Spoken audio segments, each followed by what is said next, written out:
Well, howdy, everybody, and welcome to another high-powered episode of the High Voltage Live Show. I'm your host, Willie Snyder from NEC Code, coming to you live from the Mile High City in Denver, Colorado. I'm joined by my awesome partner in crime, Mr. King James Stallcup, over there in Longhorn Country, giving an old hook 'em horns from the Mile High City, number one Texas Longhorns over there, and he's representing the Stallcup Electrical Education, the best publication you will get hands down for 2023 code change. I've been using mine up, and so far I've only got you a couple times on it on your own questions. So I'm gonna just keep trying to go for it. Yeah. I did get you once, that's for sure. But it was something you didn't practice that much. Yeah, I just, actually, I didn't even write those code questions. Dad actually did them because he did the illustrations. I just did the editing after I wrote the book, and then he went in and did the illustrations. Nice. We do a rough thing on those, and we draw them, what needs to be. And that brings me to the announcement. I'm thinking here by at least Wednesday, right in there, I will have finished all of the illustrations for the hazardous location, and then we begin the process of laying the book out. Probably take me about 2 weeks to lay everything out, get it set up, because it'll be all brand new, updated in color and everything. Then we'll go through the editing process. So it's looking about the 1st of November that new publication will be available. And Nice. I'm telling her, and we'll actually probably do like a Sunday podcast to introduce it on a Sunday night so everybody can see it. But I'm telling everybody the illustrations and everything, it is fantastic looking. This will be the best hazardous location book that's been put out. And, we had another one that's in grayscale, and we sell the hell out of that thing. But this and here, we sent over some of the illustrations. Well, I showed some of them the other week, and I'm telling you, boy, they look really, really good. So I'm more excited to see it put in book form so you can see just how it really looks. It's one thing to throw it up, as an illustration for everybody to see, but it's a whole different thing when you lay it in the book. And then once we get that gets me into setting up. So I was hoping November, it'll be December. 1st December, I'll be fully prepared at that point to come out with the NEC Deathmatch.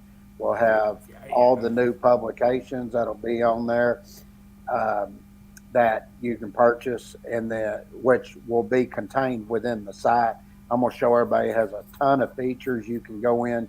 It's especially great for instructors, but we also will have the instructor package you can just purchase that comes with the presentation too.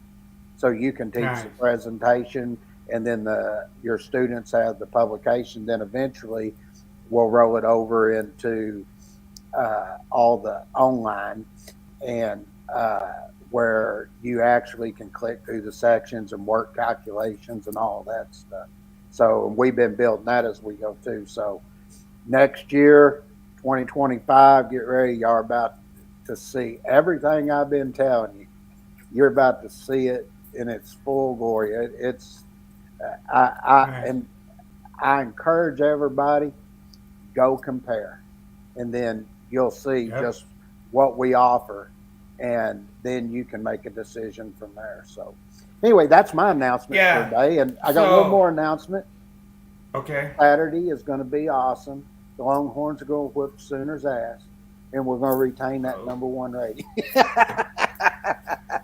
the Red River Rumble. Just I read it. Red River Rumble. I'm going That's to what it's called. My son-in-law. I'll tell you a quick story. This is funny. So when my daughter, I'd met a couple of different boyfriends and stuff, and she asked me to come meet this guy. I said, okay. So when I'm talking to him, I said, what do you do for a living? And he said, I work for my dad. I said, that's awesome. I said, I work for my dad too. I said, what do you do for a living? He goes, he's an electrical contractor. I said, No kidding. I was like, kidding. I said, well, ask your dad if he knows that concept. Anyway, his dad went to my dad's office when he first started, and he was doing classes at night on Race Street. And he told Kiefer, he goes, James Stalker, the ones that write the electrical books? And he goes, I don't know if he does or not. He goes, well, if it's the Stalker, I'm there. He goes, I went to his class. He goes, but it has to be his son because, he's older than me, so Kiefer calls me next day and or he gets the number from Natalie and he says, do you write electrical books? I said, yeah. And he goes, my dad went to your dad's class and all that. And he said, my dad already told me I had permission to marry into the family. I said, Nice. yeah, okay. So anyway, this weekend, I've been to Cabo with them and everything. And we're going over their house. They live on Lake Granbury. And Nice. we're going to go out there and watch and, have some brisket and some beers and stuff and watch the Texas OU. And they're all huge Texas fans like me. I said, this is a perfect marriage here, Natalie. You did good. So Yeah. it'd be awesome. Anyway. Yeah. So just a big shout out to Mark Candles. I'm glad. I just saw his live this morning. Looks like his property didn't get very much damage or anything. So that's awesome. He's safe. That was the big thing. He was showing some other stuff of the damage around like his area, and there was just tornadoes going ballistic on the weather and stuff. So I'm just glad everyone's safe, and prayers go out to people that lost property, and hope for a fast rebuild and get back on. I did see Linda post that she was safe, and I had 3 other friends that lived down there called me, told me they were okay. So, Nice. But I know a lot of people hurting, and our prayers go out to everybody in there and the damage that's done in North Carolina and what's going over. Prayers to everybody. We hope everybody safe because I know a lot of people have been killed in this. So, Yeah. just terrible. It's going to be a rough season, unfortunately. Seems like it's going to be a couple more coming right behind them. So we're just going to have to stay strong and stick together. I swear to I God, just really want. it makes me wonder if they're screwing with the weather. I've never seen it get this bad. I just, it's hard for me, Lee, and I don't believe it's global warming's causing all this. I don't believe it. Something's not right here. And and some of these storms of magnitude that they're coming in with, these are, very powerful storms. Just like God Almighty. But I don't know. My grandpa, conspiracy theory came out. my grandpa had a saying that he used to always say. He's all, you show me a study saying something, I'll show you a study saying exactly opposite. But that's right.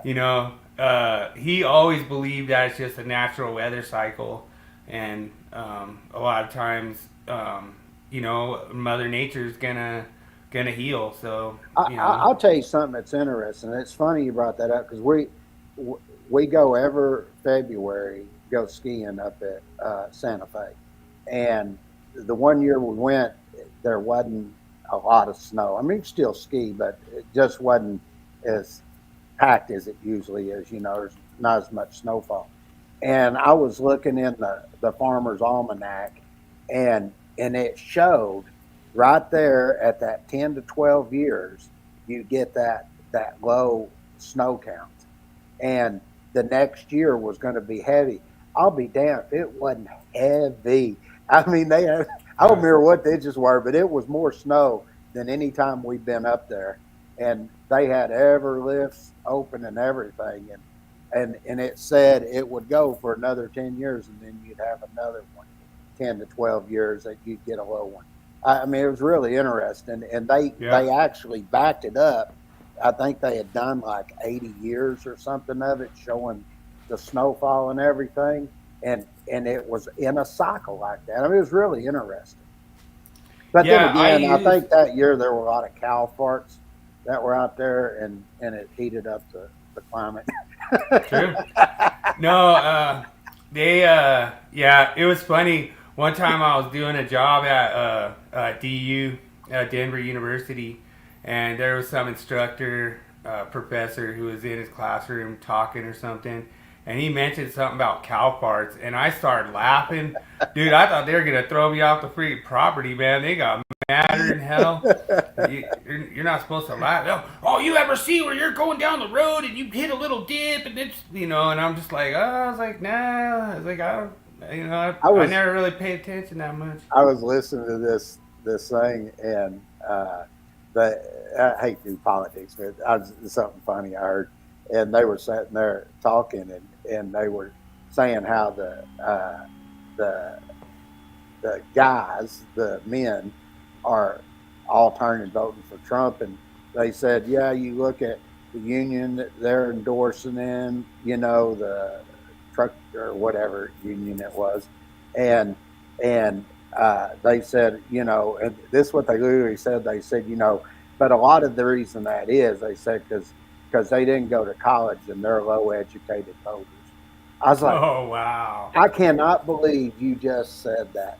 I was like, it reminds me one time I was out and we were just doing our thing, a bunch of friends with us, and this girl starts talking to me and everything. She asked what they were. I said, I'm an electrician, and it was like she didn't have nothing to do with me. Then she went to TCU, something like that, or SMU. I don't remember where she went, and she was sitting there. One of my friends talked to him. He went to college and everything. She was talking to him and everything. And she literally told him that I was not educated.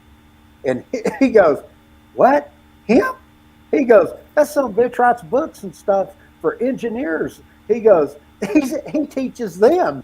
He goes, you're calling him low educated? And then guess what? She wanted to talk to me. I wouldn't even talk to her. I was like, hell wouldn't you? Yeah. If you can't get to know somebody just for who they are, and that's when I was like, nah, I don't want to deal with that.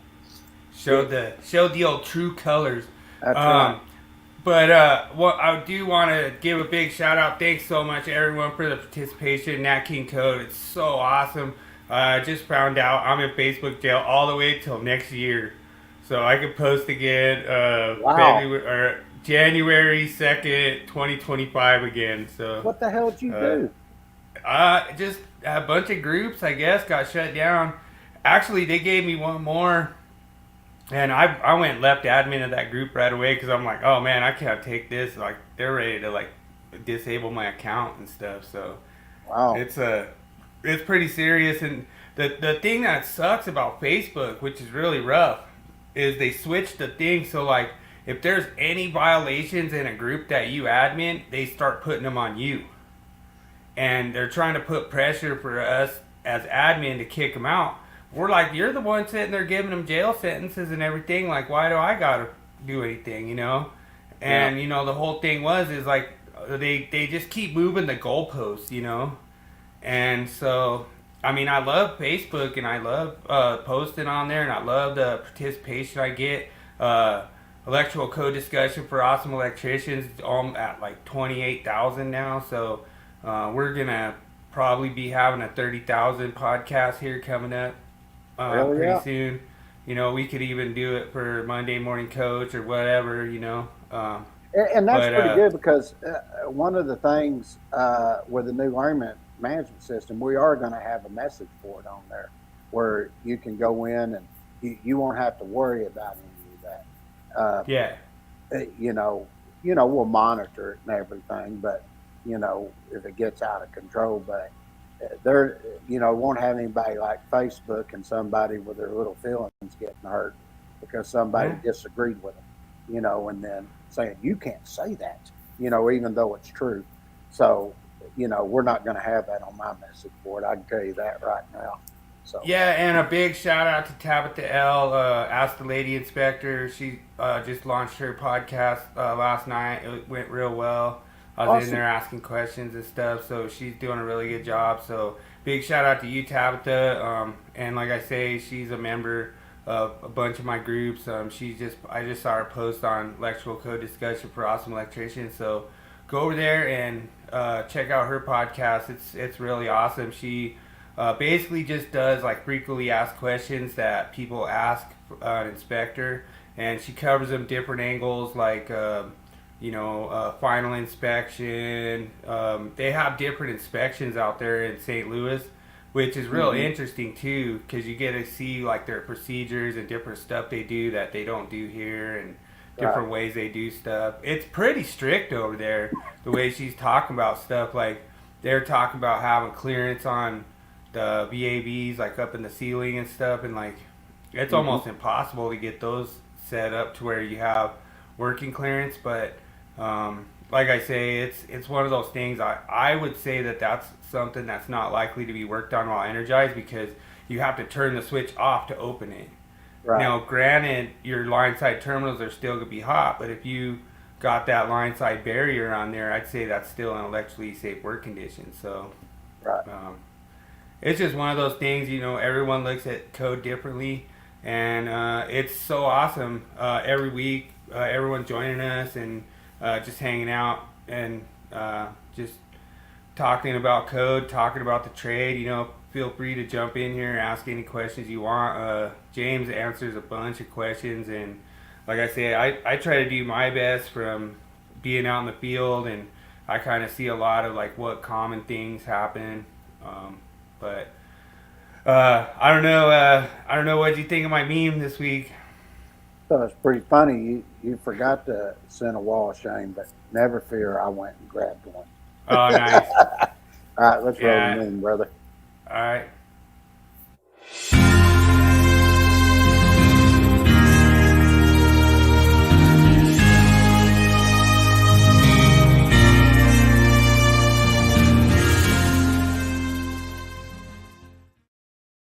So that actually came. Disagree with that. Yeah. So that actually came from, I think, a plumber's group, but that's pretty funny. Like they all the Sparkies always pick them up and send them over, so we always pick up on them and get our best stuff up in there. But no, it was really awesome. Like I say, we usually discuss like what we're gonna do for the myth, and I think we got some really cool myths coming up.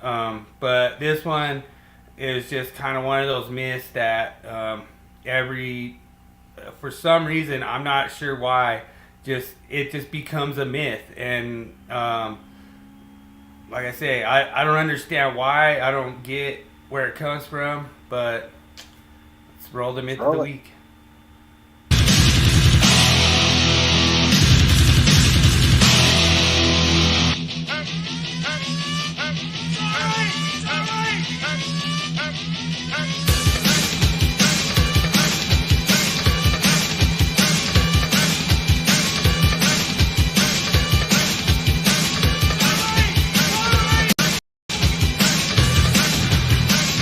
It's time for Myth of the Week.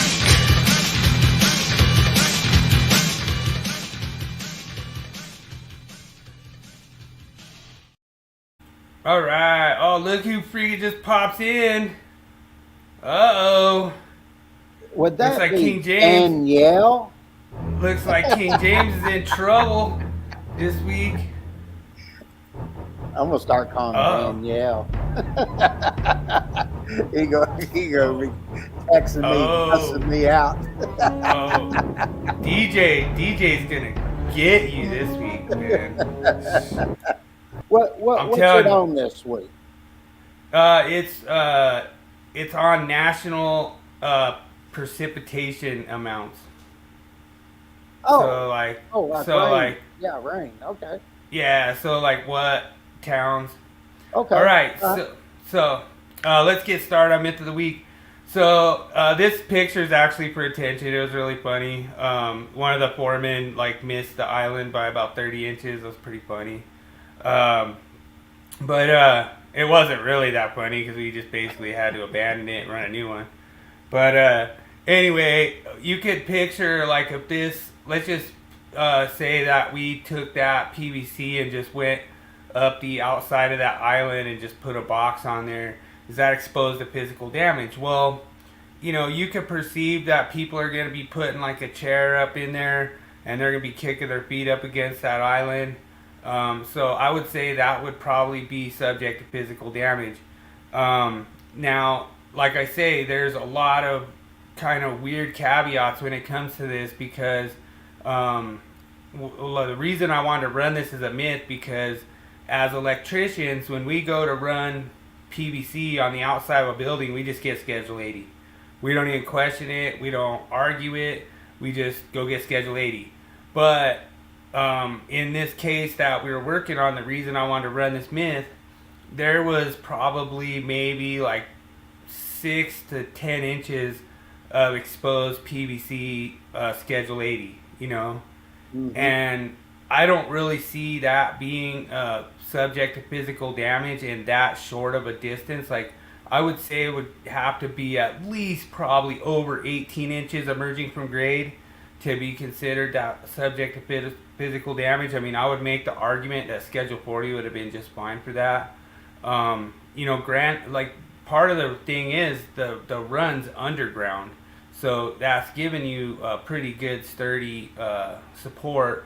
And then you only have about 18 inches coming out of the out of grade. And then it was funny because he had the expansion fitting like you're supposed to put in, and the expansion fitting's not Schedule 80, Mm-hmm. So it's kind of one of those little funny things. Like I say, it depends on what situation that you're running this in. And I asked Tabitha L last night on her show, and she gave me a 230 reference, which is services. And I thought that was pretty interesting because I do know that there are cases in the utility handbook where they require Schedule 80 when you're coming into their gear, So that was another thing that I noticed. And one of the other things that, people think is you can run PVC like right on top of the ground, but at the same time, is that going to be subject to sunlight? So big shout out to Chris Dodson. He's a contractor in Vegas, and he said they have a local amendment that everything has to be Schedule 80 if it's exposed to sunlight. So then we were talking about the physical damage part of this, and I really like that now you could actually look at that sun as physically damaging that conduit. So that's something you'd have to look at too. And I really like that angle. I would have never known about that if I didn't see that on the comments. And I appreciate all the comments that came in. A lot of people, just for example, like that's kind of the reason I use this picture. Let's just say this stub was like in the right place where it's supposed to be, and it was like on the inside of that island, and then it comes up and you hit a receptacle in there. Is that inside that island, is that considered exposed to physical damage? Mm-hmm. And that's another interesting one too that I don't think people look at enough. In my opinion, I don't consider that exposed. I consider that concealed inside the island. But, you think about it, people are gonna be storing their chainsaws in that island. They're gonna be, storing all their hatchets and all their sharp tools in there. So, you could say that it could be exposed to physical damage. I just think it's really far-fetched. That's my take on it. It was, told me I couldn't even turn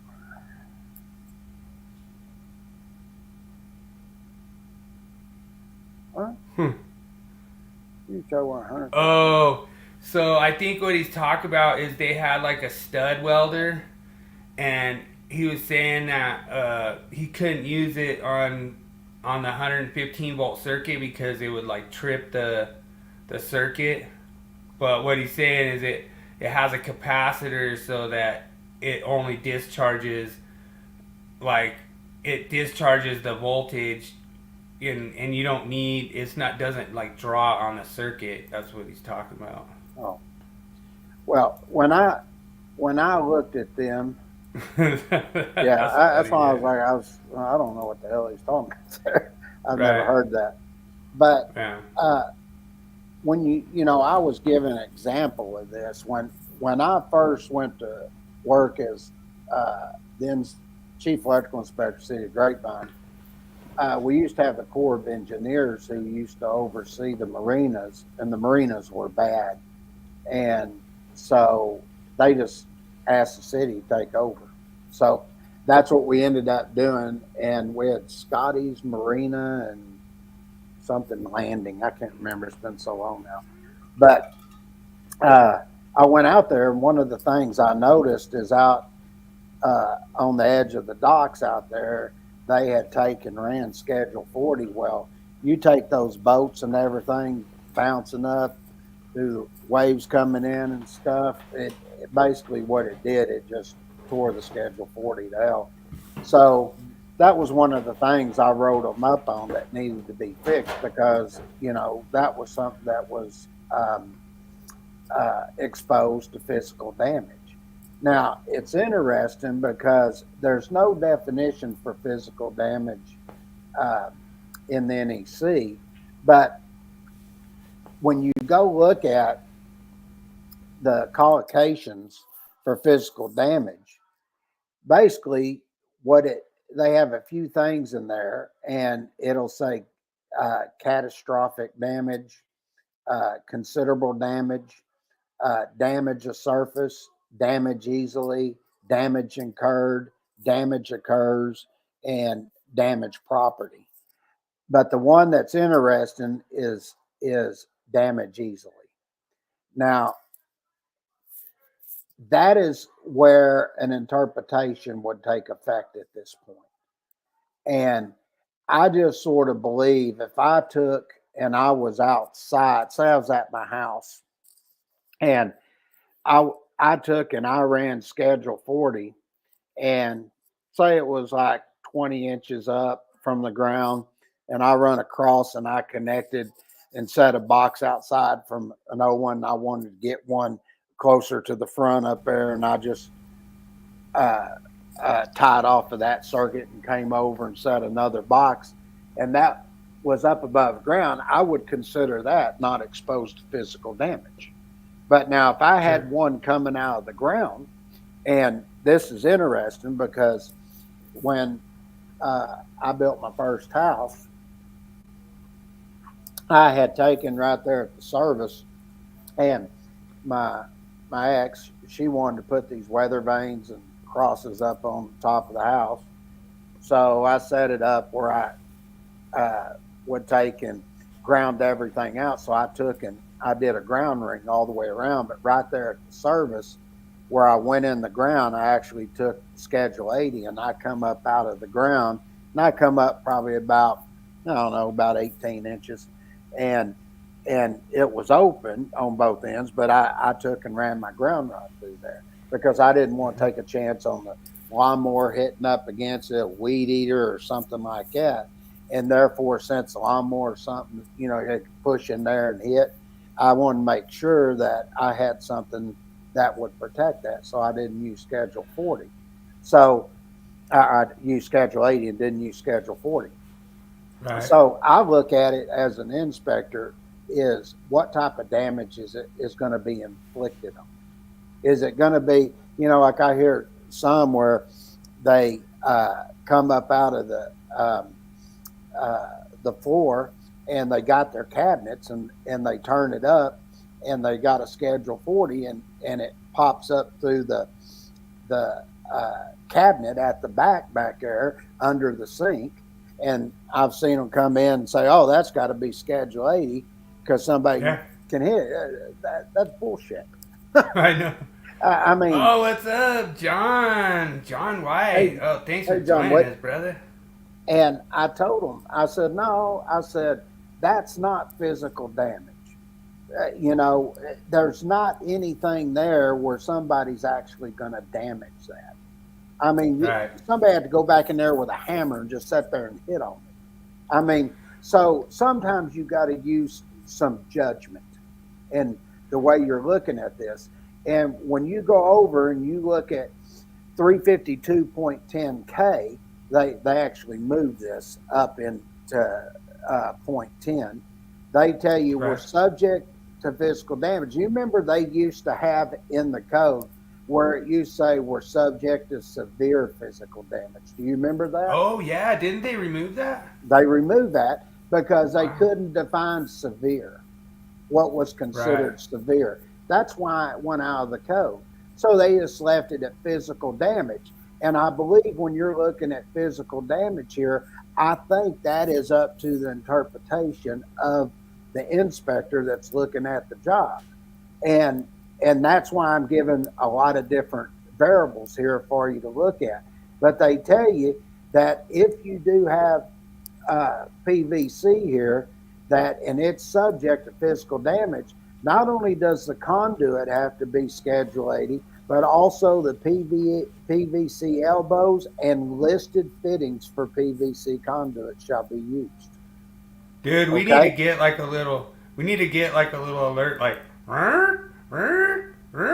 new myth alert, because there's a new myth coming in here that he was only told to use couplings and not use bell ends. So I'll tell you right now, John, that's a bunch of crap. Yeah, it is. I've never heard that before, and as long as you're using the correct items and everything, I don't see any problem with it at all. So the one thing that I noticed about PVC, I almost think the bell ends are better than couplings. I've actually had problems with the couplings, like not being milled to the right, like maybe being milled a little too loose. Well, where that problem comes in usually is where you're going from Schedule 80 to Schedule 40. Yeah, I was going to say, on that one with the island picture, part of the reason that I wanted to put that in there is that I wanted to show that you could possibly just stub up with, like, say some Schedule 40, then put like a bushing on there, and then just go Romex, or not Romex, but NM cable, and just go NM cable to a receptacle, you know? Sure. And it goes to show you right there, I hadn't been doing any installation work really for 30 years. And we were having that problem back then. So, right. This is old school that I'm telling you this. And what we used to do to get away from that is you still had the same thread taper and everything. And what we would do is we go to the Schedule 80 and then we would take and screw in right there and go to Schedule 40. Then you didn't have that problem. Right. So that's usually the best way to do it. But most of the time you just go ahead and just use the coupling anyway and make it work. You don't go through all that extra, but really you should do it that way. And I'm a realist. I know what you're doing out there, so it ain't no surprise to me. I'm trying to kind of lead into another myth that I think is pretty interesting, and we might have to talk about it a little bit to see kind of what angle I could take on it. But basically, like, so when you come into an open bottom of an enclosure, I believe there's something in the cabinets that says it only could be 3 inches extending into the cabinet. There is. And then a lot of guys were saying that you had to put these bell ends on there for protection. But if you go look at the code says for terminals with number 4 larger. And it even references, I'm trying to think off the top of my head, I think it references to 312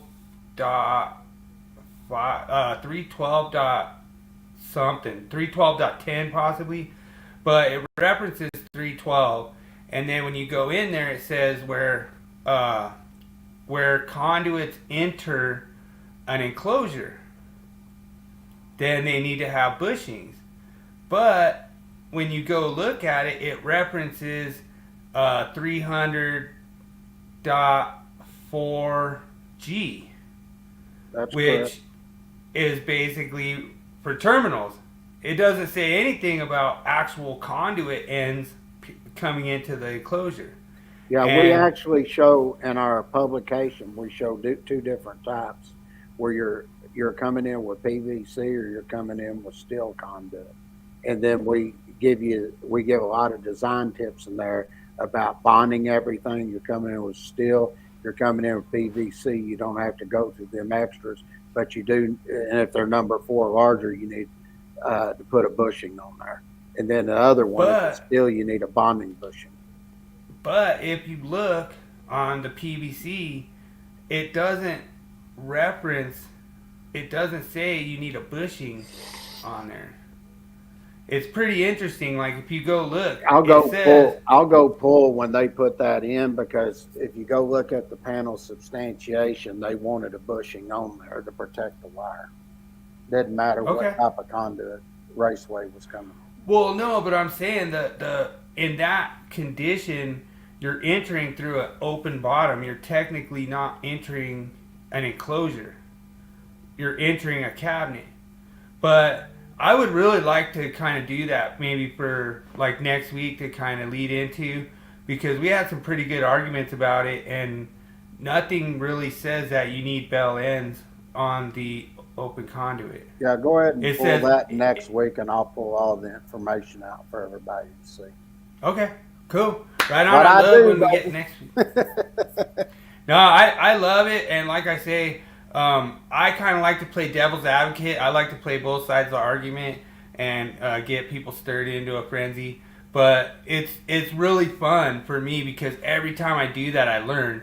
And you know me, I like to just go into like code making panel 12 and say, hey, what are you guys doing? Here, can you hold this grenade? All right, see you later. All right, you guys play hot potato for the next freaking 2 months. I mean, I was blown away because... That's what he does to me. He calls me and he comes up with all this shit. And then I have to decipher what he's asking me. I'm probably driving or something, come back somewhere. I'm like, what'd you say? I have to sort of get it all put together. Then I can answer it. I'm like, where the hell did you get that from? Most of the time, it's like arguments that we're having on the job site or whatnot, you know. And a lot of times it's between the different... Like I deal with industrial electricians, commercial electricians, residential electricians. Like right now with the solar, you get like the huge contrast. Like some of these guys were hanging panels on pitched roof like 2 days ago, you know? Yeah. And now all of a sudden they're on a commercial flat roof, you know? So they're getting shipped around a lot, and they are all actual electrical apprentices that are in school and everything, you know? Yeah. So they do like the code, and they do like, and I'm blown away. There's some interesting codes on solar, like, so they have what they call these rapid shutdown devices. Mm-hmm. So it's actually code that you have these rapid shutdown devices if you don't have a inverter within a certain distance of the array, and then it has to have rapid shutdown devices. And the rapid shutdown devices, I think what they do is like the minute that light hits them, they decrease it to 14 volts. Mm-hmm. So I think what they do is I think they produce like 60 volt, or they produce about 1,000 volts per array, like when they get in series, and they have to have these rapid shutdown devices so that when they start producing, they just produce a small amount of voltage. And then until you get the inverter installed, and then what's crazy about it is you hit AC power to the inverter, and then that starts allowing the panel. It opens the rapid shutdown devices on the array, and then allows production at 1,000 volts. So it's pretty high energy. I mean, is like it outside? Oh yeah. Oh well, I mean, just put a Class A GFCI device on it. It's an outlet. Dude, I'm gonna have to ask you. So we got those PV conductors coming in there, right? We have 9 coming in per 9 strings, right? Are those DC inlets or DC outlets? It's a point on the wiring system. You cannot argue that. Don't you know that? I mean, Kurt is taken on the right side of the fuse. You're picking and choosing how you want to frame an argument. Don't you know I'm that? just telling you. To me, it's funny because, like, when Mike Holt started talking about that whole argument with having to have Class A protection on all EBSE, I was like, well, why don't you just do what we've been doing in Colorado? Just ignore the whole outlet argument, and you know what I mean? You don't even have to worry about it. You know? There's a lot of people that were in that saying, just hardwired it. There's no outlet. Right on, John. Hell yeah, we're awesome, brother. You don't believe it? Just ask us. Yeah. No, I'm always constantly stirring the pot. The thing that's funny is James stirs pot A, I go stir pot B, and then we just see what happens when all the pots mix together. And then I stir the pot B and make the pot C. It's pretty funny. Like I say, we call him King James, and the whole reason we call him King James because a bunch of the guys in the group were all, King James knows everything, da da da da da. And so then we just started as a joke. Now we all call him King James, and now everyone's like, "Oh, you freaking loser, call him King James." It's so funny. Well, they called me that. They said, "You think you know everything?" I said, "You're just now realizing that." They got all pissed off at me. Oh yeah. I was like, "You're just now realizing. I've been trying to tell you that." The thing that's so stupid, just so you understand, John, what we went in for the 2026 to submit like public inputs, and it was funny because what I did was I was like, well, if you're gonna say this has an outlet over here and you got to have Class A protection, then you got to say it over here, and you got to say it over here, and you got to say it over here, and every single code panel answered differently. They did. And so now we just have all these different answers out there, and everyone's all just furious at me and you, calling us idiots, saying we don't know how to read, we don't know how words work, and all this stuff.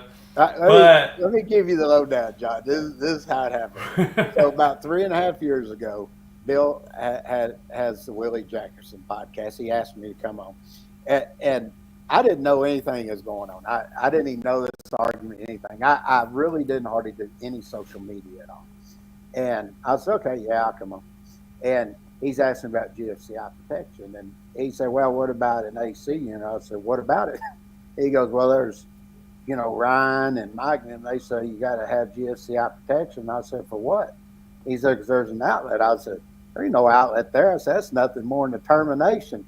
And then he posted some of the groups, and I'm being honest, they called me every name you could think of, and they said, it's on the load side of the disconnect. It means. I said, no, it isn't. And they go, you don't know anything, you dumb. They called me all kind of. I said, well, because that was the whole reason what I brought up in the podcast was I was like, hey, they're calling the disconnect an outlet. You're like, what? They're calling the disconnect an outlet? And I'm all, yeah. And then next thing you know, we went in there, and then we started saying, no, that's a switching device and everything. Then next thing you know, it moves to the freaking unit. Yeah, well, it's funny. I said, if you look at the definition of a disconnect, it means it says a device or one or more devices.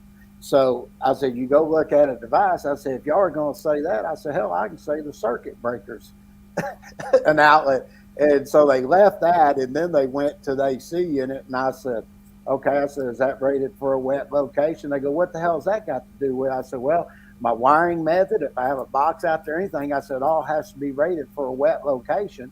And they go, well, I don't have anything to do with it. You're just making stuff up. And I said, no. I said, when they design a box to go outside, I said, is that box designed for a wet location? I said, sure it is, because they have to do it as a NERDL, a National Recognized Testing Laboratory, or a QTL, which is a qualified testing laboratory.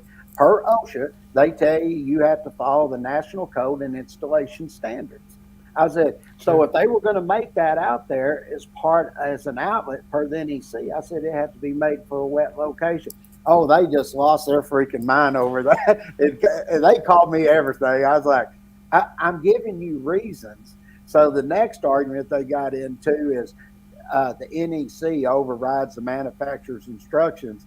and you're new to the podcast. If you go over and look in our go to the YouTube site, Stock Electrical Education, you will see we have a thing there. We talk about the listing of equipment, and I go through and show you in black and white what it exactly says, and they still argue over it. And people are coming in saying, if the manufacturer's instructions say it and it's listed and labeled, that's what I'm following. So real quick, James, we got a question because I'm imagining John's in Colorado because he's Bronco fan. Go Broncos! But he's asking about the he has to do 24 hours it'll be ready. It'll be ready 2026. And I'm actually doing mine through James Stahlcup's system. It's 100. Well, do I get the discount for all the code changes that you give me? Because see, don't listen to anything he says about that because I did 24 hours, so he didn't get like 20 changes or something like that. That would have taken it to 32. And he goes, "You jipped me." I'm like, "Yeah, shut the hell up." so I'm just wondering. I know you're gonna get me back on those code changes, like when you get back on your feet and stuff, and everything. But you know what I'm gonna do, John, is I think I'm gonna just have him just give me like a key for the Stahlcup Education LMS, and then once I get that, then I'll start talk. I'll quit talking about it. I'll tell you this, John. That I will be getting approvals here after first of the year for 2025, or getting ready for 2026 also for the state of Colorado. And more than likely, if it's, I'm trying to think when they'll adopt, they'll probably just Stahlcup's the best, dude. Like his continuing education was the best, man. Like the way he sets it up is he sets it up in like modules, and you go through and you do like whatever chapter it is for the code change. And then he does it like little questions on it and stuff. It's really good, man. I liked it a lot. I took 2020 and I took something else for 2023. But we got Andrew. What's up, Andrew? Oh man, Red River Rumble coming this weekend. Hell yeah! And I will tell you, John, it'll be $125. It's probably half of what everybody else is.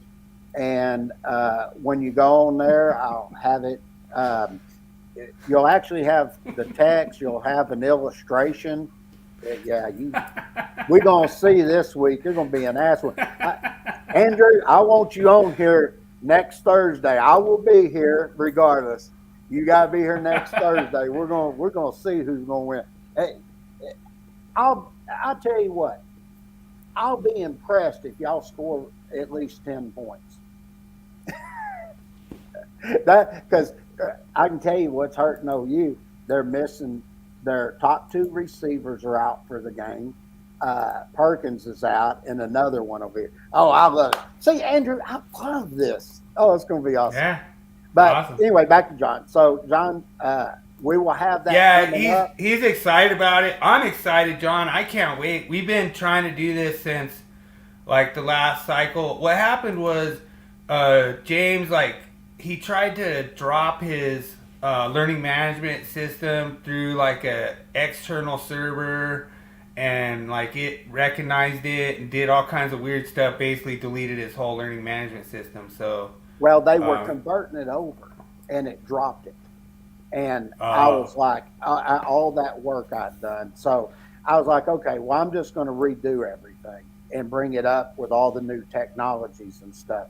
And when everybody we're actually going to have a podcast where I'm going to go through it all. And I think y'all are going to be very, very impressed with what you're going to see with the learning match. I put a lot of time and effort, and all the new illustrations are fantastic. Matter of fact, you already got your ticket, John. You're already in. The only ticket you need right here, our podcast. So just jump in, subscribe. And tell your friends about, anybody that's an electrician, tell them to go over and check out. Matter of fact, you can go over to Stahlcup Electrical Education right now, and if you'll start at the very first of this year in January for 2024, we spent the first about 18 weeks, I think, about 18 weeks I did all the calculations to help everybody prepare for the journeyman and master exam. And I go through them, and we have all the fill-in blanks, and you work calculations, you do all this for the next week. I mean, we had a lot of people were. Dude, I'll tell you what, John. Oh, I never seen Stalkup so sad. He calls me. He's like, I'm screwed, brother. I'm like, what? What happened? He's like, I think I lost my LMS. I'm like, I was about in tears, man. I was like, yeah. well, I was pissed, and Yeah. I honestly think it was the other LMS. They did something because I wasn't using them Awesome, anymore, is brother. what I think. But I'll promise you, when you see the new one, you're going to be impressed. I put a lot of time and effort into it. So, anyway, let's get into the. We might have to get Mark Candel's on for old Andrew, dude. Yes, That'd be awesome. we're going to have him on pretty soon. He lives in Florida, and they're dealing with the hurricanes the last 2 weeks, and but he's planning on eventually coming on, and we're going to. I was actually Mark had a podcast and actually had me on, and this one I was first doing any of the social media. He saw me on Bills. He goes, "Man, you think I can get him on?" And he'll tell you the story, but. Before we're going to get started, he goes, "What do you want to talk about?" And I said, "Mark," I said, "just pick whatever subject you want." And I said, I'll take it over from there.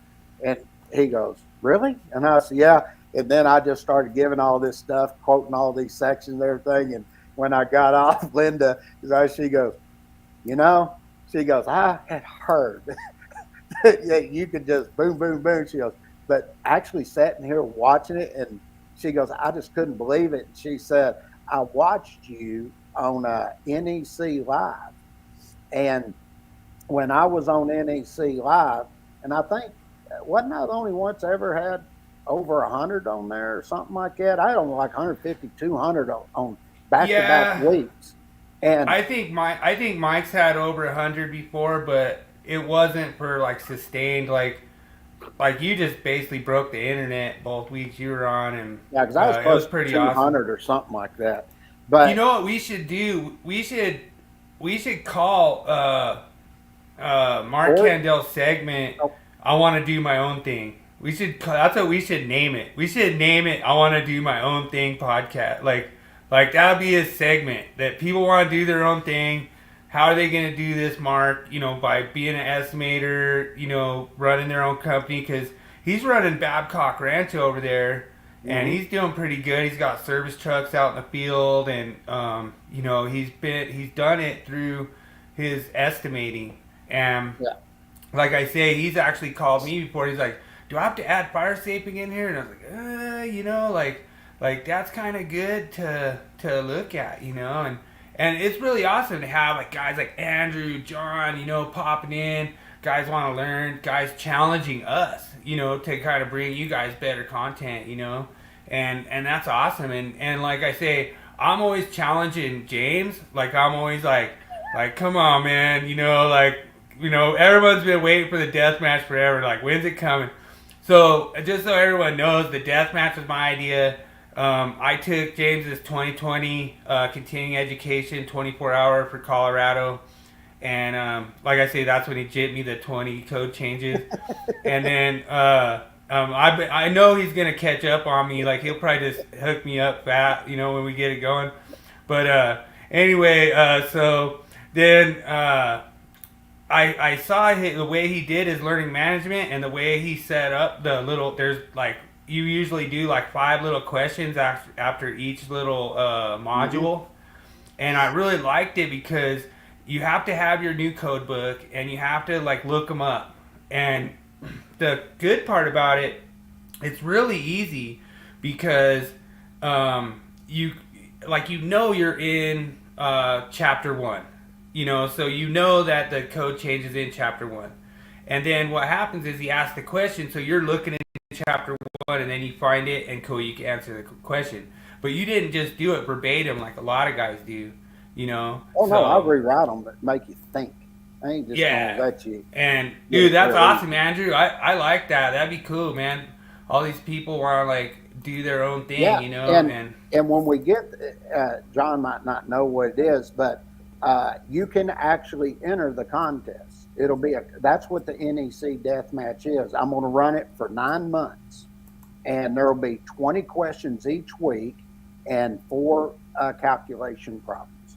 And anybody can enter. It doesn't matter who it is, except for Jeremy and Tim Fritzen. They're not allowed. But you can come in there and answer the questions, do the problems, and I'll, depending on what I'm asking, but it'll be anywhere from an hour to hour and a half. It'll actually have a time limit on it. Oh, yeah, Colorado right here.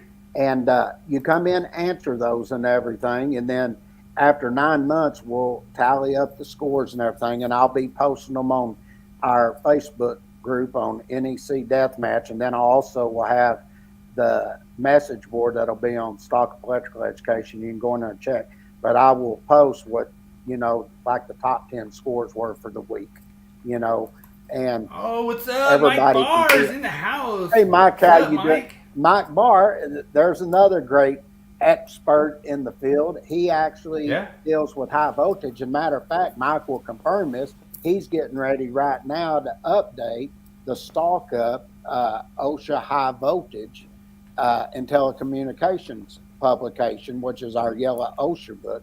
He is works with us on that, and we collaborate and put that together, and he does a fine job.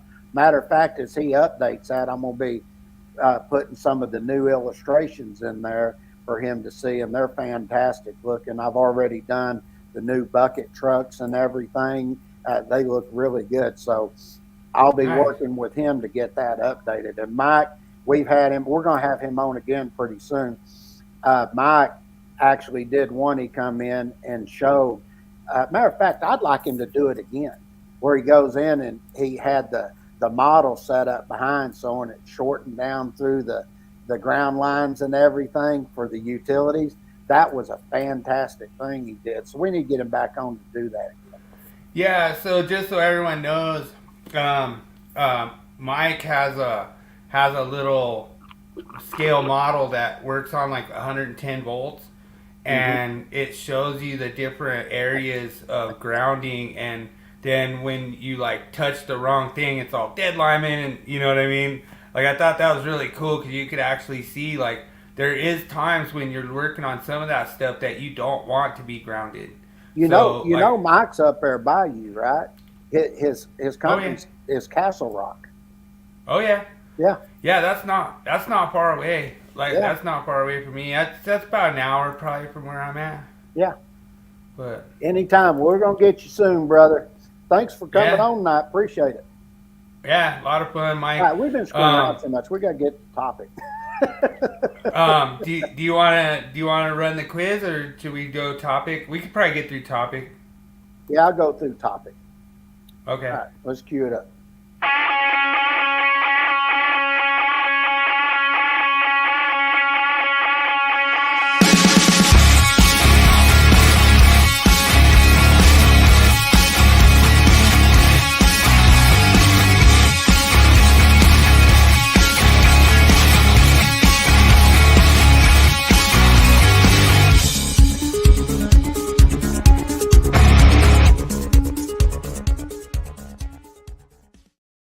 I was looking, and I saw a comment here, and I want to push this up for John. Let me tell you on this. If we just came out with the 2023 version of the grounding book, and it goes through the whole Article 250, and Bill will attest to this. The new layout of Article 250, when they redid that, you can go back and look, and we had a bunch of the members that told us they based it on our layout of the grounding in our design book. So we've updated the grounding. It's all in color. We show all the colored wires, if they need to be green, where they go. If we're doing a 12208 volt system, for instance, we'll use black, red, and white. We do 480, 277, but we go through all the different type of systems and ground them. grounding them, and then we just start from there, general requirements, and then we just go through everything from electrodes, equipment, grounds, bonding, and all of that. And we go through all your separate drive systems and all the different grounding techniques that are there. So I think you'll be very impressed when if you want to look at that publication, and if you want to look at purchasing it, go to Builder's Bookstore. Okay. And I will tell you right now, John, if you use discount code I got gypped on 20 code changes in Colorado, then I guarantee you'll have to give you a discount. But they won't even know what the hell you're talking about. Actually, Mike Barr's in Montrose, but I have family over there too. Mike, my family's over in Cedar Edge, so just right on the other side of the hill from you. I'm not even sure where all that is. I know where Denver is. Yeah, it's Western Slope, Colorado. So, like when I'm up there at Cedar Edge, I can watch the airport from Montrose. It's like just straight south from Cedar Edge. You know, it's interesting. I was looking the other day. You know how long our publications have been in circulation? You want to take a guess? 50 years. 46. Really? 46. I couldn't believe it. Yeah. I was like, wow, I can't believe it's that long. All right, let's get to looking at this. This is where you get into your energy storage systems here. And, you know, we talked about this the other day, and this is 706.15B3 where they made this change, but it's tying in with a lot of the other stuff that they did for the disconnecting means. Now, they did have this previously in here where it had to be radio accessible, but what they added here is where they say if it's not located within sight, then they tell you the disconnecting means shall be lockable, open in accordance with 110.25. Okay? Right. So that's just tying into what we were already requiring and putting it over here in Article 706 so nobody misses this. Okay? They used to say in accordance with 110.25, but now they're trying to make sure you understand that it has to be lockable in the open position. Okay? Right. And that ties in also with 70E, because also when you put it in the lockable open position, you still need to open that disconnect and make sure all the blades have been fully disengaged. Okay? And after first of the year gets here, I'll go through and I'll do some 70E stuff, you know, since I've been on the committee since it started. Right. We'll go through that and I'll explain all the things that you need to do doing for like lockout, tagout, and I'll give you some things where you get in and you got different type of energy sources there based on the magnitude of the energy source and how you go about locking that out. So, but that's not something, they mention it in there, but they don't really go through it all. So I'll go through and explain that based on a lot of different facilities that I've taught for over the years and the way they look at it and the way they implement that lockout, tagout procedure. Okay? Nice. Well, you got it wrong, John. It's concrete cruising city slickers. He's going to think we're freaking nuts time he gets off here. Hey, all the other code guys think I'm nuts already, so. Oh, yeah, they think I'm nuts. All right, now, this is getting into, and I think this is important because this gets into the maximum rated current where you have a specific current you're going to deal with here, where you're dealing with these energy storage systems. And basically what they're telling you here is they put the word rated in there for continuous, okay, for that input current of that inverter. And they're telling you where you want to take and use that current, but what happens if the current is not provided? Then they're going to tell you the maximum current shall be calculated continuous of the inverter input current when the inverter is producing rated power for the lowest input voltage. And you know, one of the things I said, the reason they're going to put this in here because they're going to realize that this could be storing for up to 3 hours collecting this energy. And if that's the case, then you're looking at this where you want to have a max. You want to make sure that you calculate it at continuous. Yeah, Okay? and we actually run into this in solar where they tell you not to touch nothing in the inverters for 5 minutes. They give you a de-energize That's right. discharge Discharge, time. But like a capacitor. dude, that's awesome, John. Thanks so much for hanging out with us, man. I got so many people I work with out in the field that jump in here. Bridget's one of them. She's an awesome chick, and so I Katie. remember, John, when I was an apprentice and I started. I started at the age of 14. My grandfather was one of the biggest contractors in Fort Worth. John's not an apprentice. John's a J-Dub. Oh, I thought he said he was apprentice. No, he said he's got to do his continuing education for Oh, okay. I 2026. missed. Okay. Well, I remember when I started at 14, and I worked in the shop during the summer. When I was 14 and 15 during the summer, and all I did was just put up material. That was it from the trucks, and I learned all the material and stuff. And then when I turned 16, I worked in ICT, industrial property training, and I went to school half the day, work half the day, and I worked for my grandfather going out wiring houses and stuff. And then I got to do some commercial work and stuff. And my uncle I was working with was teaching me how to do the work. So that's pretty cool. All right. All right. Now, Sorry to derail you. hell, it doesn't bother me. I just picked right up to where I was. There you And go. what this is going to deal with, this is where you got your critical operation power systems. And what this does, this is going to correlate with 700.8 that deals with your emergency systems. And what they're telling you, the same thing when we looked over there, that you have to have a listed surge protection device here installed in or on all critical operation power systems, switch gear, switchboards, or panel boards. Okay? So That's kind of a good one. Yeah. And yeah, I didn't know the whole story about John, but he just got his card in 2022.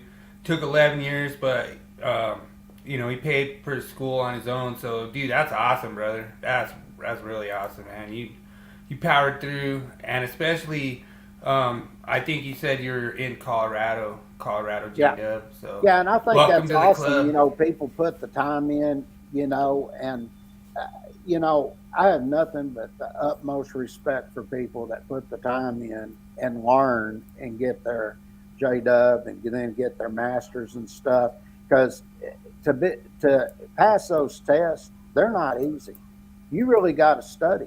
And electrical, when you're dealing with a code, I like to think of the code like the Bible. You go back and forth all the time. It's there. And Bill will attest to this a lot. Like when you go through our online education system, say I'm teaching calculations, and say I was doing a motor, for instance, I'll start you off at table 240.4G. Then I go to 430.6A1. Then I'll go to 430.6A1. Then it will say it's a three-phase motor. Then I'll take, if we're sizing overcurrent device, then I'll take you to table 43250. Then I'll take you to 430.52C1. And then when you're doing the conductors, I'll take you to 43022 for a single motor and 43024 for multiple motors. But we call it a code John's word. over there in what we call Saudi Aurora. I know where Aurora is, believe it or not. I know where it is. Yes, I do. I know where that is. Denver, Colorado Springs. What is that one? Golden, Colorado. I know where that is. I know I where used to live in Golden. Breckenridge is because I've skied there many times. Yeah. I just got to tell John this. Stallcup fell getting out of the car. He said he made a bet that he wasn't going to fall the whole day, and then he fell getting out of the car in the parking lot at Breckenridge. So That's not what happened. No, I know I wasn't supposed to tell anybody about that, but you got the story wrong. It wasn't in Breckenridge. I went to pick him up at his house, and I parked on the side there. When I got out, he had the sidewalk had peaked up above where the curb was, and I didn't see it, and I stepped out, and my foot caught right there as I was getting out, and I was moving that way. So instead of just busting my rear end, I just did a tuck and roll into the grass. Oh, it was a tuck and roll. He goes, hell, you've already fell. You lost your bed. I was like, oh, there were no skis on me. Yeah. I knew you fell before you even got up there. Yeah, what was funny, the reason he knows that is because I was doing the podcast from there on Thursday night, and we had been finished skiing that day, and Travis had got ready, and he come up behind us. He was like, "Come on, let's go eat," because we were staying at the hotel there outside. We actually were in Santa Fe that year, and we were going down to the casino to gamble afterwards and have a few beers. So, yeah, that was pretty funny. All right, now this one is for the COP system too, and this ties into what we had already done earlier, where we looked at 110.17. We're getting into servicing and maintenance here, and it says when you have redundant transfer equipment being used, then a means shall be provided to disconnect the transfer switch from the supply side sources. Inadvertent parallel operation shall be prevented. And we've seen that 3 times now where we've made this in the different type of systems. And that's it for the night. I actually had the Terror View pulled up, but since we already had 1 hour and 15 minutes, I'll jump on that next week. So, all right, sounds good. Yeah, John. Something that's interesting is I thought we'd already be pretty much getting close to wrapped up, and I'm only halfway through Chapter 7. There were a lot of changes that have taken place actually in Chapter 7 this cycle. Yeah. So. Yeah, stored energy I think is important, and that's one big thing too, John. A lot of times when we had this time before where we're sitting there getting ready to go do a service change, do shutdown, changeover and everything, and they were like getting ready to go put the ATS in bypass. Mm-hmm. And I was like, did you shut down the generator? Yeah, you got to shut it down. The minute you put that thing in bypass, that generator's going to fire. You're still going to be energized on the load side. So, you always have to think about that stuff, Well, John, stick around. Yeah, that's awesome, brother. Dude, John, it's not that bad. We're going to, I guarantee Trump's going to get Aurora fixed back up, man. I mean, once that gets into national attention, man, dude, Aurora is going to be like the next, it's going to be gentrified. Aurora is going to be like, it'll be like the next downtown Denver. They'll be, oh, you guys already have light rail over there. He was taking like the H line, I think, over there. But it's pretty cool. Like, it is really nice taking the light rail because you don't have to park downtown. Mm-hmm. And there is some good aspects to it, it's not really too expensive. Well, John, stick around. We're about to start. We're going to do what's called the Willie Quiz. And we encourage you to answer. Now, Danielle, he going to whip my ass when dude. He's going to win now every week. Be on my level, so, he's over here. I'm going to kick his ass. All right, Daniel. Time to win the Willie Quiz tonight. All right, let's cue it up. Let's have some fun.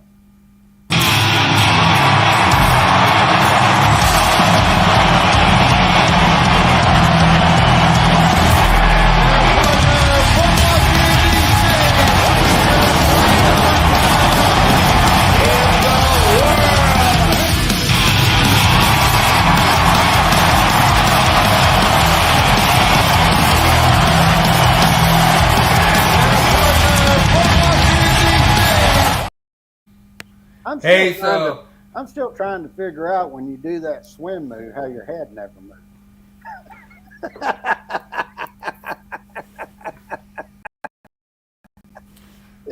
Oh, dude. Oh, man. Yeah, The margin of cheating. Dude, it's 100% rigged, Daniel. I guarantee it. All Hell right. yeah. So, question number 1. Which state receives the highest average annual precipitation? Is it A, Washington? Is it B, Hawaii? Is it C, Louisiana? Is it D, Florida? Or B, Idaho? Or E, Idaho? Good luck, everyone.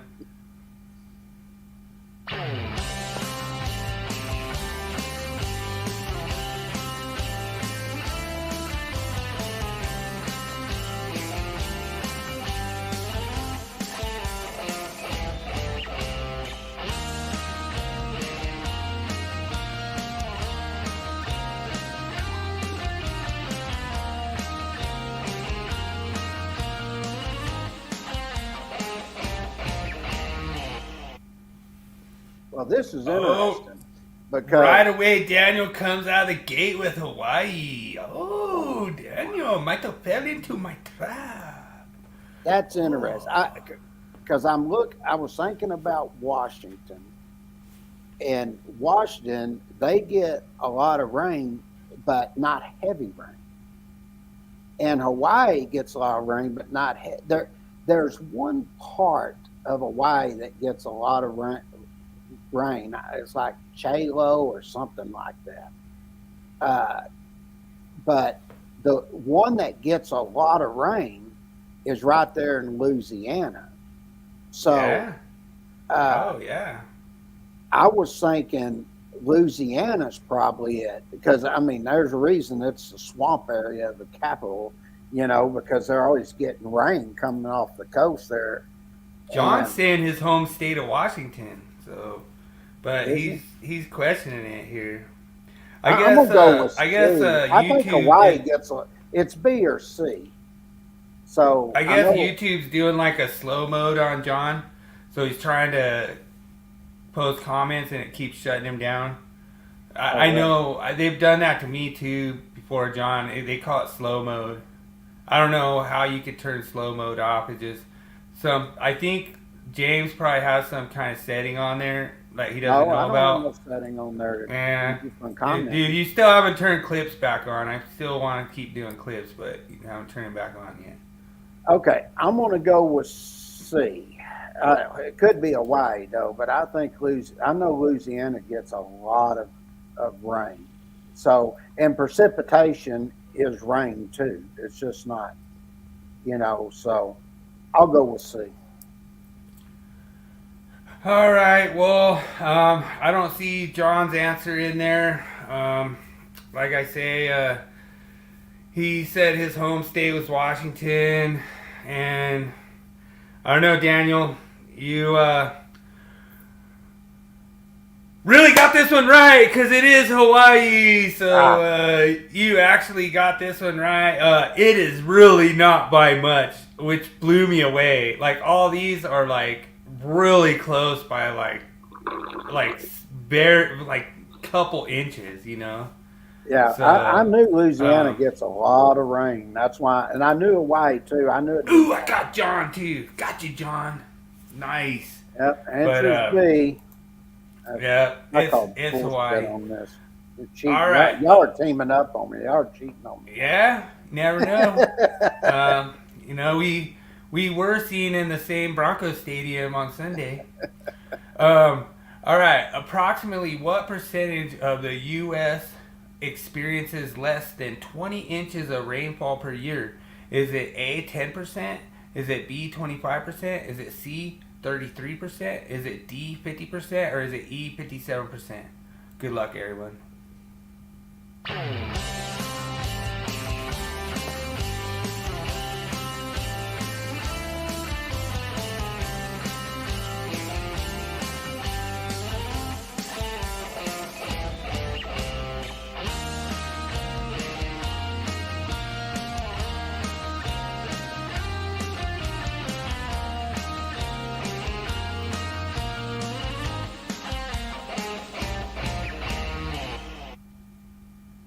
Okay, I was giving this some thought here, and mainly it's the Southwest that doesn't get a lot of rain. So you're going to be working your way up from Arizona, Nevada. Hell, that even includes New Mexico.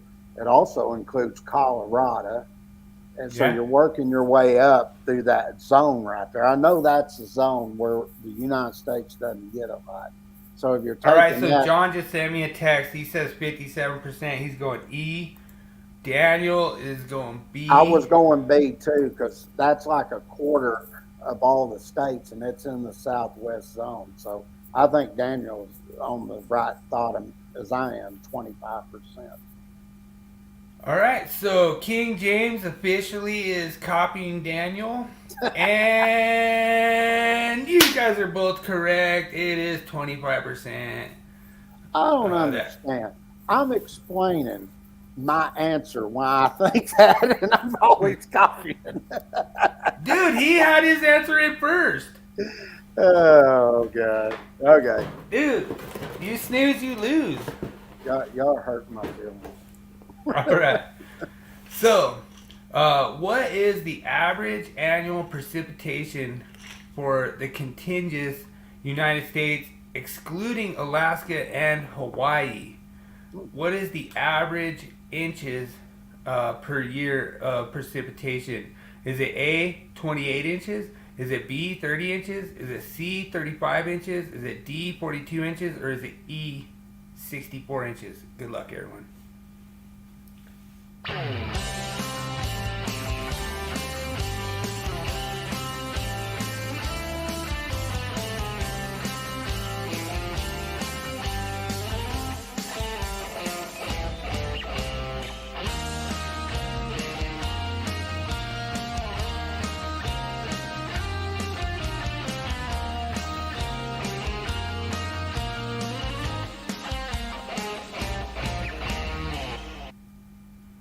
Well, this would be an interesting one here. Because, so John's already going 35. He's going C.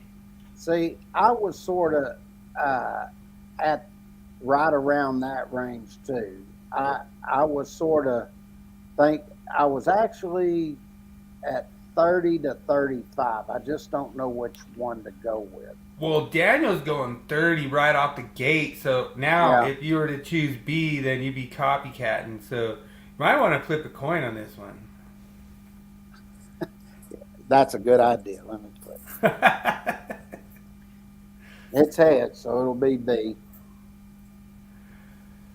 All right. Well, it looks like Daniel goes 3-0 tonight, and King James in the distant second with 2 correct answers. So I flipped Monday night too, and I missed. Yeah, dude, you didn't really like the Broncos Ring of Fame one. That was pretty good. Dude, I got you on the easiest one with the Pat Bowlen. Like, I couldn't believe. I know this one.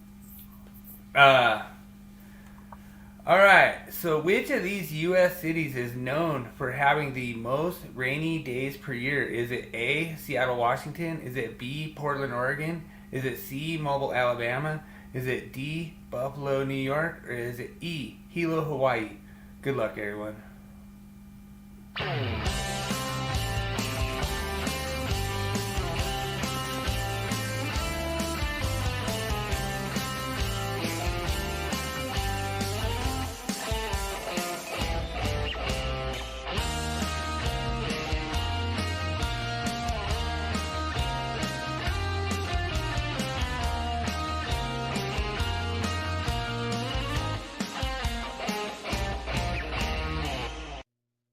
All right, E. Yeah, we're actually going to have some tiebreaker coming here now because this one's a good one. I was actually surprised by this answer.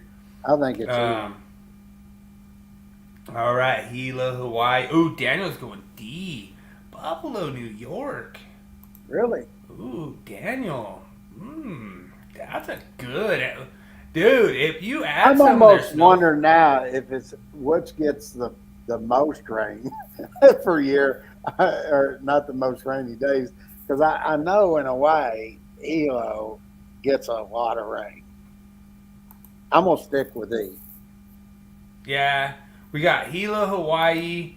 We have Buffalo. Everyone I thought was gonna go. I was towards, thinking Portland, Oregon at first, but I know because I made this. I said Shiloh or Chilo. I couldn't remember, but it's Hilo. I knew they got a lot of rain there. I saw that one time on the Discovery Channel. They were talking about it. I'm gonna go with E. All right, drum roll. The answer is C. Mobile, Alabama has the most rainy days per year. So I was very surprised at that. I guess they get a lot of thunderstorms. Wow. And it just every day is a thunderstorm, and then they get more than Seattle, get more than Portland, get more than... I was thinking when I read this, Daniel had a really good angle with picking Buffalo, because Buffalo gets that lake, coming off the lake effect. Yeah. And that, will just pound them with snow, and so, you could get, 41 inches in an hour, over Wow. there, so... That's I was something. looking at that too, Daniel. That was a good call. All right. Which region of the U.S. generally experiences the lowest annual precipitation? Is it A, the Midwest, B, the Southeast, C, the Southwest, D, the Pacific Northwest, or E, Canada? Good luck, everyone.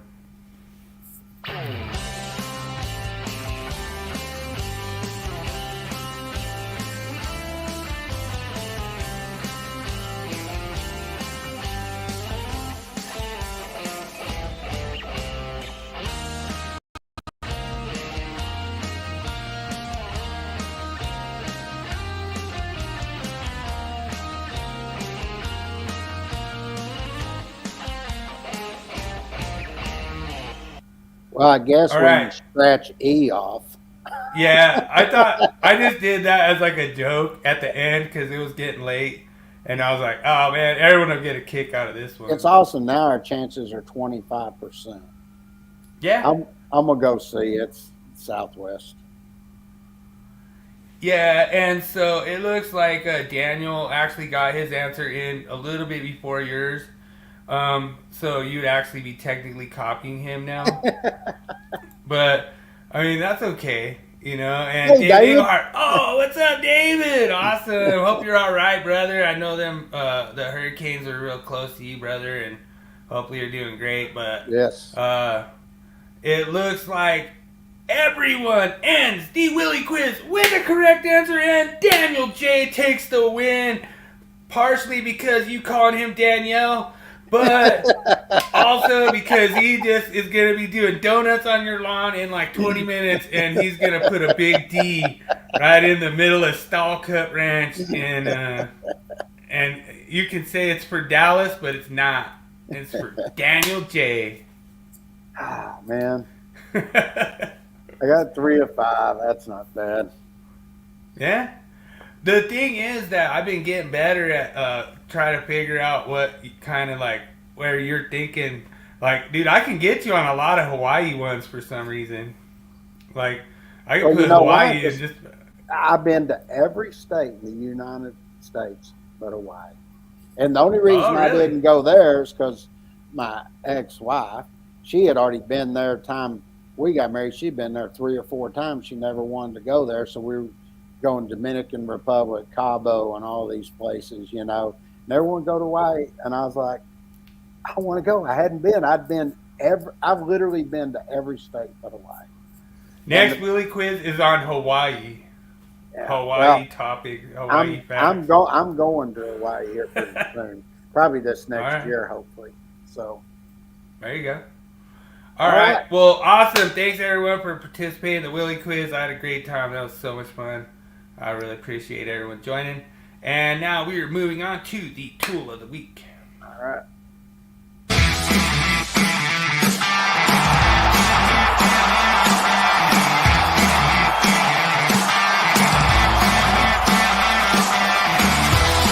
It's time for Tool Review of the Week. Sponsored by Electricians Only Tool Review and Nipex Tradesman.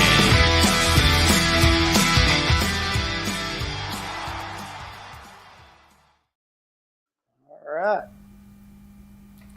So the tool this week, it was one that I saw on the job site. It was pretty awesome. This is the Milwaukee Packout radio.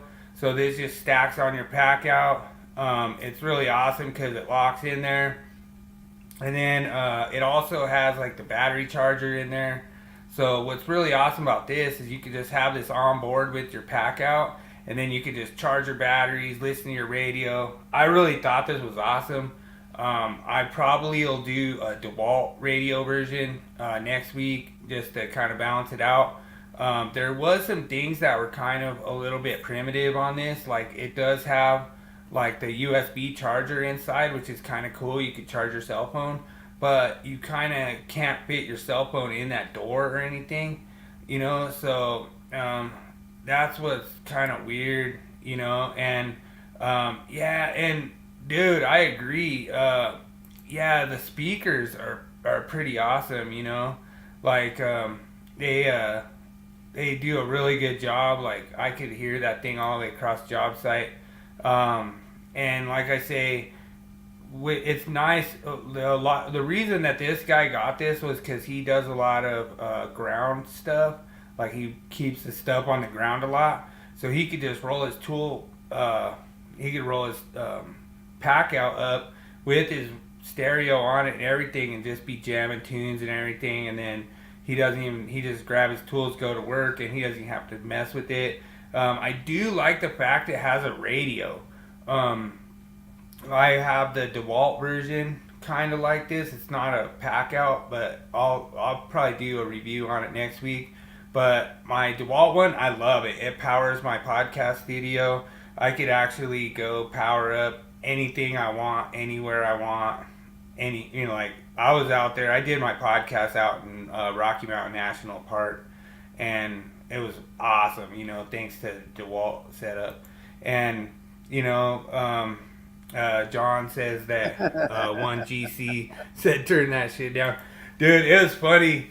You say that, John. I had one time where I had a version of this in a different model, and I had a remote to it. So every time the GC would yell, turn it down, I would just remote. Or he'd be walking by, he'd be getting close, I'd just turn it down. It was real quiet, you know. And then right when he walk away, I'd just crank it up real loud, you know. And it was funny because like he's like, hey, where's the volume on this thing, you know? And it was funny because he'd start getting mad, and you know, eventually he busted me, and I couldn't have radio out there. But it was pretty fun. I got away with it for a long time, you know, and I was able to just be like, oh shit, he's coming. And then I just turn it down, then he'd like walk past, and they go do their thing, and I turn it back up, you know. But yeah, and that is the thing. Would be cool. What they need to do is where it sets on top, and they need to put some that just sort of clip in, put some little solar panels on that flip up, then you can set your phone underneath it, and then you can charge everything. Yeah. Yeah, it was, in my opinion, it was a little bit of a flaw with this because it has like this door that has to open, and you know, like your phone's not gonna fit inside that compartment, you know, like. But is it Bluetooth? I believe it does have the Bluetooth capability. I'm not sure. I didn't check into it too much, but like, I don't know what's up. But yeah, it's a really good unit. I'd be blaring the 80s, the best genre ever.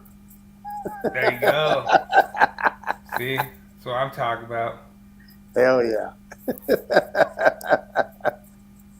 That's freaking hilarious. Okay. What do you got for me this week? Got me a question of the week. Let's see what you got. Okay. Ceilings matter to be from that up horizontally. So that'd be C, 36 inches. And I think what is that, 410, 8D, I think, something like that. Yes, sir. You nailed it. Got it. Of course I nailed it. I'm the greatest. You know that? There you go. Oh, shit. I'm having too much fun tonight. There you go. I'm feeling there. I'm getting over that cold I had. So get back to those stuff. All right. Let's see what I picked out for the Wall of Shame this week. Shame. Shame. Shame. Shame. Shame. Shame. Shame. Shame. I still laugh every time I hear that. Shame. Shame. That cracks me up. All So right. funny. Let's see how you like the picture this week. Oh, wow. Man. I saw that. I was like, oh, man, that is unbelievable. Yeah. Well, thanks so much to everyone at Wall of Shame. It is not hard to find a awesome Wall of Shame picture. Hey, look at the bright side. You have two different points that you can get to the wiring. Yeah? I saw that. I was like, now that is some Wall of Shame stuff right there. I was like, God dang. But the guy Wow. that submitted it was Thomas Gallant. It was on electrical memes. And I saw it. I was like, Nice. oh, I've got to do that one. That is just it. And he actually stopped and took the picture. He saw that driving home from work. And I was like, oh, wow. I mean, I've done that before. I'm driving and I see something. I'll stop and go, I got to take a picture of that. That's unbelievable. But hey, wow, that's crazy. look how nice it just sweeps up into those LVs and they just flawlessly connect together. Wow. Yeah, big shout out to you, Thomas. Man, that's a good one to catch there. Oh yeah, that to me right there is an artistic installation. Yeah. Oh, Wow. freaking awesome! Yeah. All right, let's get to we wrapping have this to- up. I we have gotta to go get eat. that I'm one. hungry. That we have to give that one the shame. Shame. Shame. That definitely is a shame right there. If there ever was one. But awesome so much. Thanks so much, John. Thanks so much, David Englehart. Thanks so much, Daniel J. Thanks so much, Andrew. We will see you after the Red River Rumble. We'll That's see you gonna be next Thursday. awesome. Yeah, we're gonna Okay. see you next Thursday. Thanks so much, Mike Barr, for joining in. That means so much. You guys all popping in here. And like I said, we had a great time doing this. I always have a blast. I just can't wait to get home on Thursday nights and have a nice podcast. So appreciate y'all. I Making it love a lot of doing fun. this. You think about this. We've been doing this now for over 2.5 years. Every Thursday, I think we've missed maybe a total of 3 times. We missed. Well, I take that back. We missed 2 weeks because when my mom died, I had a lot of stuff I had to deal with that and with Dad and stuff. So I missed 2 weeks in a row on that. And other than that, we only missed one other time, Right. other than a holiday, of course. But we're usually here every Thursday doing all these different topics, myths and stuff. And I'll tell you, go look at any of the other podcasts out there and see if they've gone through and done the first draft of all the 2026 changes out there. True. Yeah. And it takes time to go look all that stuff up. Now, I treat it as something different than everybody else. I've got them all logged and everything, and I'm getting it ready for the next code change book. So, I'm actually doing work for the podcast, but I'm also doing the work for the publication. And here soon, we'll have the second revision come in, and we'll probably start looking at that next year, probably around September, October, Yeah. somewhere in there. Yeah. So, Yeah. 2025 going into the 2026. Yeah. Yeah. so That's it.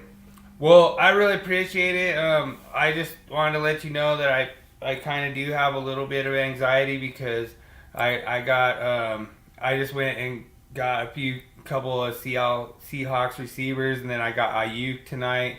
So I got to go check out my fantasy and see how they're doing. And like I say, I think I'm gonna win this week just based on this game. If my receivers do good, so we'll see. And Andrew, don't forget, put your horns up.